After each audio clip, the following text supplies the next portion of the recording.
I think that's the biggest thing. We had, we set up a lot of places, where we hand out poppies or we hand out literature about service dogs and answer questions for people.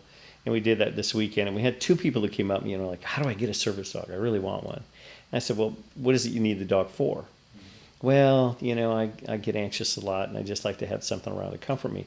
Well, then you probably need an emotional support animal. You don't need a $35,000 dog. A service dog is a dog trained to intervene with a disability task, something that you need done, physically done, to help you navigate through life. And so I'd encourage people to look at, having an emotional support animal at home rather than get a service dog. And it's a great responsibility. So I say take a hard look at that, and also look at the cost involved, look at the emotional investment involved. We're together 24/7. We're never apart. So it's a big commitment. It's like having, in Gander's case, it's like having a 5-year-old with a 160 IQ with you all the time.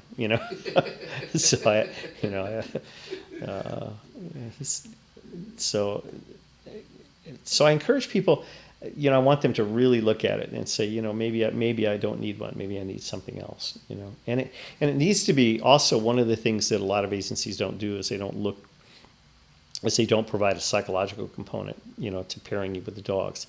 And I also make sure you have a really good support system, and places you can go when you get frustrated because people are hassling you because you have a service dog or because the dog's not doing exactly what you need it to do and that kind of thing. Make sure you've got people in the wings that can get you through that. It's not a magic bullet. I'll give you an example. They have a program in that we worked with for several years, and sometimes I think they're on hiatus right now, and it's called the Valor program.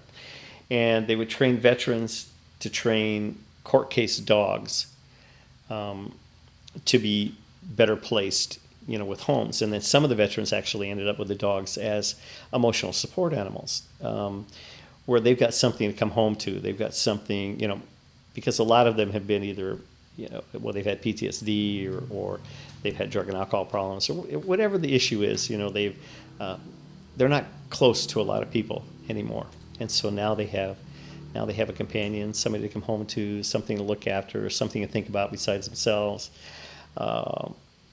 And it provides that kind of comfort that they need. And those dogs are not specially trained. I mean, they may have good citizen training, and with the Valor program, the dogs could sit, stay, roll over, do all kinds of things because they were trained to do that. But that dog has no special training, really. That dog's there just to be a comfort to you. And that dog can't go out in public. But if your doctor says you need to have it, you can have it for, in public housing and things like that. Service dog is specifically trained to do tests to mediate your disability. Like in Gander's case, sometimes opening doors, sometimes turning on lights, sometimes, waking me up, blocking and bracing, sometimes being a brace for me when I'm, when I'm off balance, that kind of thing. So, and it's a whole different bag. And unfortunately, a lot of people fake both of those. They want their dog in a housing area, so they get a doctor to write a letter, or they put a service dog vest on a dog that's not trained, and that's the bane of our existence. Every problem we have in the world, every access problem we have, is because somebody ahead of us has abused the Americans with Disabilities Act regulations and pushed the limits. They've had dogs that we've had hotel owners tell us that they've done millions of dollars worth of damage, over the years, and they're afraid to do anything because they don't want to run afoul of the ADA or the Department of Justice. More and more companies are getting wise to that those are illegitimate. That chances are in 80 to 90% of the cases, if you have paperwork that registers or certifies your service dog, that it's probably not real. And now agencies like Gander's agency will give me a card, it's an ID card, but most of that I keep that with me, so in case something happens to me, they know who to contact, and they know the agency, and it's got an emergency contact and those kind of things. And it has ADA laws on the back that I can show to someone. But but really, I've been moving away from that, because what I don't want is businesses asking other people with disabilities, hey, show me something that, that proves he's a dog, because they can't legally do that. But we don't want to get into that either, Yeah, it's kind of a catch-22. Yeah. There's fake Yeah, right. ID, and then the real people are punished.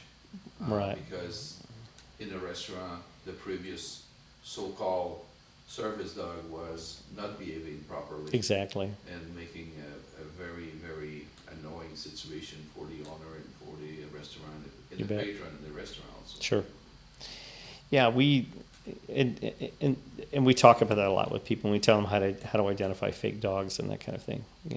So, yeah, it's tough.